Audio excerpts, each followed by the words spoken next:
Hello students, మీకు విషయం తెలుసా? అస్సాంలోని అహోమ్ డైనాసిటీకి సంబంధించిన సమాధులకి యునెస్కో వరల్డ్ హెరిటేజ్ సైట్ లిస్ట్లో యాడ్ చేయడం చేశారు. సో ఈ సమాధుల్ని మైడెన్స్ అని కూడా అంటారు.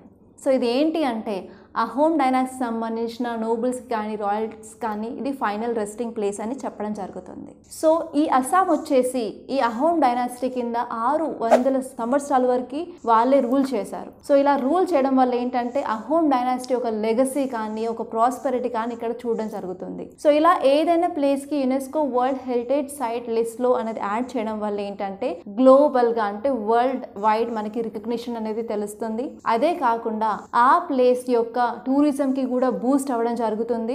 అదే కాకుండా నెక్స్ట్ తరాలు నెక్స్ట్ జనరేషన్ వాళ్ళు కూడా ఆ హిస్టరీ గురించి నేర్చుకోవడం అనేది జరుగుతుంది. అలాగే వాళ్ళు ప్రిజర్వ్ చేయడం అనేది జరుగుతుంది అనమాట. సో ఇలాంటి మరికొన్ని ఇంట్రెస్టింగ్ స్టోరీస్ కోసం కంపల్సరీ మన ఈ ఛానల్ని సబ్స్క్రైబ్ చేసుకోండి. Thank you so much.